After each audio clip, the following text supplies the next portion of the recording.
Hello दोस्तों, यदि आपको एलर्जी की प्रॉब्लम है और जुकाम की वजह से आपका दिन खराब होता है और यदि एयर प्यूरीफायर का प्रयोग करना चाहते हैं अपने एलर्जी की प्रॉब्लम को कम करने के लिए, तो कौन कौन से ऐसी इंपॉर्टेंट चीज़ें हैं जिसका आपको फॉलो करना चाहिए जो कि एलर्जी की प्रॉब्लम को कम करने में आपके एयर प्यूरीफायर की एफिशिएंसी को बढ़ा देंगे।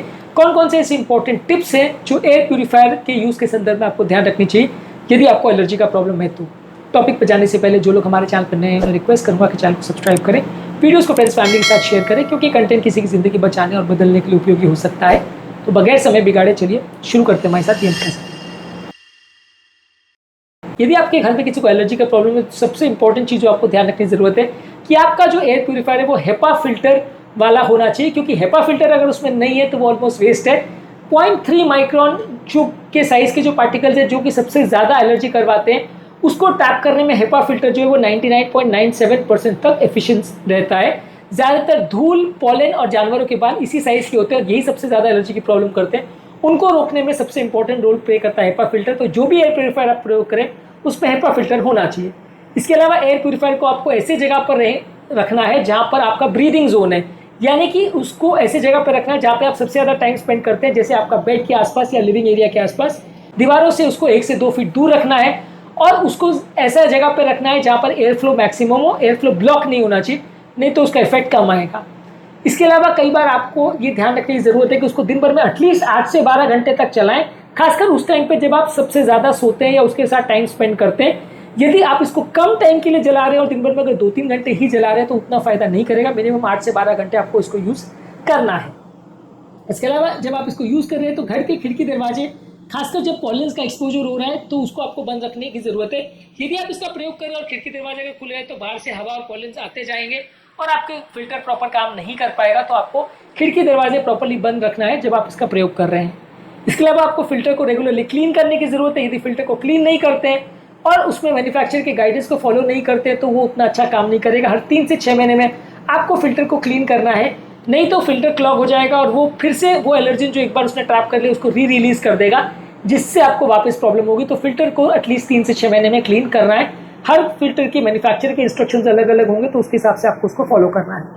इसके अलावा फिल्टर के साइज़ को रूम के साइज़ के साथ मैच करें। हर फिल्टर को आपको एडजस्ट करना है रूम के साइज़ के हिसाब से। फिल्टर का एक CADR होता है, यानी क्लीन एयर डिलीवरी रेट, यानी क्लीनिंग स्पीड होता है, जिसको अगर आप ध्यान नहीं रखोगे तो आपका फिल्टर प्रॉपर काम नहीं करेगा। यदि बहुत छोटे फिल्टर को बहुत बड़े कमरों में यूज़ करोगे तो फ़ायदा नहीं करेगा। तो आपको पता होना चाहिए कि फिल्टर का क्लीनिंग रेट कितना है, कितने बड़े कमरे में वो सूट करेगा, उसी हिसाब से उसका यूज़ करना है। इसके अलावा बाकी चीज़ों का भी आपको ध्यान रखना है। ओवरऑल आपको हाथ पाँव का, बॉडी का ध्यान रखना है। ओवरऑल आपको बेडिंग्स को रेगुलरली क्लीन करना है, पर्दों को रेगुलरली क्लीन करना है। ओवरऑल घर पे आपको एलर्जेंस का लोड कम रखना है। यदि आपको बाकी चीज़ों का ध्यान नहीं रखोगे तो फिल्टर भी उतना काम नहीं कर पाएगा। इसके अलावा यदि आप अगर इसको रात के टाइम ज़्यादा प्रयोग कर दे तो अगर किसी को छींक खांसी का या आंखों में खुजली होने का प्रॉब्लम है तो आपको ज़्यादा फायदा देखने को मिलेगा। इसके अलावा ये कुछ लोग को ऐसा लगता है कि अगर आप एयर प्यूरीफायर को बहुत हाई स्पीड में रखोगे तो वो हमेशा अच्छा काम करेगा, ऐसा ज़रूरी नहीं। एक बैलेंस स्पीड को रखना ज़रूरी है। बहुत हाई स्पीड अगर आप फैन को यूज़ करते हो तो वो धूल को सेटल होने नहीं देगा, तो आप उसको मीडियम स्पीड पे रखोगे तो ज़्यादा अच्छा वो काम करेगा। बैलेंस स्पीड रखना चाहिए, जैसा वातावरण है उसके हिसाब से आपको उसकी स्पीड रखनी चाहिए। कुछ लोग को ऐसा लगता है कि एयर प्यूरीफायर जब आपने चालू किया तो सारे एलर्जेंस को तुरंत हटा देगा। एयर प्यूरीफायर को भी प्रॉपर क्लीननेस मेंटेन करने में काफ़ी टाइम लगता है, कई घंटे भी लग सकते हैं। इसलिए एयर प्यूरीफायर चालू करते सारे पार्टिकुलर मैटर तुरंत हट जाएंगे ऐसा नहीं है, उसको कुछ एरिया को क्लीन करने में टाइम भी लगता है। इसके अलावा कुछ एयर प्यूरीफायर ओजोन जनरेट करते हैं जो कि लंग्स को इरिटेट करता है और अस्थमा के प्रॉब्लम्स को बढ़ा सकता है, तो ओजोन फ्री मॉडल का प्रयोग करिए।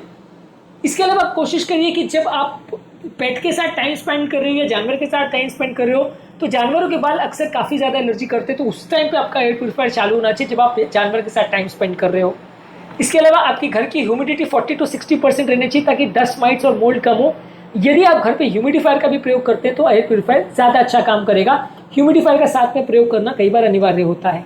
इसके अलावा अगर बहुत ज़्यादा धुआं या फ्यूम्स आ रहे हैं तो वहाँ पे एयर प्यूरीफायर उतना अच्छा काम नहीं करेगा। तो किचन में आपको एग्जॉस्ट फैन का रखना ज़रूरी है, जहाँ सोर्स से बहुत ज़्यादा धुआं निकल रहा है, क्योंकि वहाँ पे एयर प्यूरीफायर उतना काम नहीं अच्छा कर पाएगा। इसके अलावा घर पे आप कोई फ्रेग्रेंसेज या एरोसोल्स का, स्प्रेस, परफ्यूम्स का प्रयोग नहीं करें, उसको एयर प्यूरीफायर भी प्रॉपरली क्लीन नहीं कर पाता। तो फ्रेग्रेंसेज वगैरह का घर पे ज़्यादा प्रयोग नहीं करें यदि आपको एलर्जी का प्रॉब्लम है। इसके अलावा आप एयर प्यूरीफायर को अलग अलग कमरे में बदल बदल के अपने साथ रखते हो तो आपका दिन भर का एक्सपोजर टाइम बेटर हो जाता है। तो आपका टोटल जो प्यूरीफाइड एयर आपको मिल रही है वो ज़्यादा मिलेगी, तो एलर्जेंस का एक्सपोजर कम हो जाएगा। इसके अलावा घर को वैक्यूम क्लीन करिए, सिंपल झाड़ू से क्लीन करने के बदले। यदि वैक्यूम क्लीन करेंगे तो वो डस्ट को ऑब्जॉर्व कर लेता है और अलग घर से कर देता है, तो इससे कई बार डस्ट का घर में एक्सपोजर कम हो जाता है। तो ओवरऑल आपको घर को वैक्यूम क्लीन रेगुलरली करना है, सिंपल झाड़ू से सफाई करने के बदले। घर पर स्ट्रैटेजिक अगर अच्छी पोजीशन में आप अगर एयर प्यूरीफायर को रखते हैं तो ये एलर्जन के एक्सपोजर को 45% तक कम कर सकता है। उन लोग को जिनको अस्थमा का अटैक है, तो अच्छी जगह पे उसको पोजीशन करना जहाँ पे उसको प्रॉपर एयर फ्लो मिले और वो आपके सबसे नज़दीक हो, वो जगह पर इसको रखना ज़्यादा ज़रूरी है।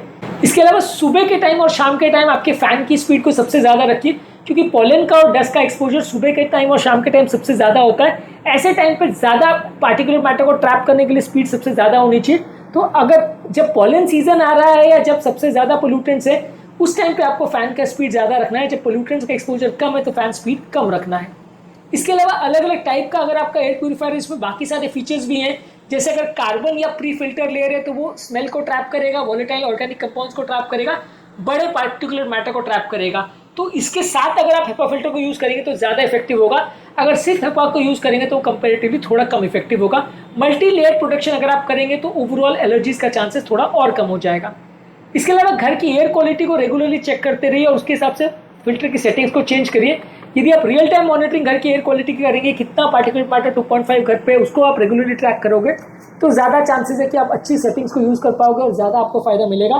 घर के पोल्यूशन लेवल्स को रेगुलरली ट्रैक करना भी इसके लिए ज़रूरी है।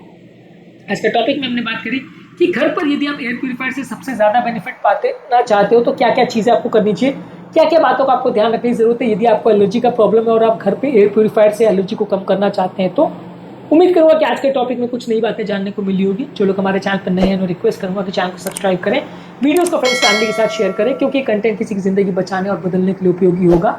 आपके कमेंट्स हमें जानने में मदद करते हैं कि आपको हमारा कंटेंट कैसा लग रहा है, प्लस हमारे लिए मोटिवेशन और इंस्पिरेशन का काम करते हैं। इसलिए वीडियोज़ को देखते रहिए, शेयर करते रहिए और हेल्थ के सफ़र में आगे बढ़ते रहिए। Thank you.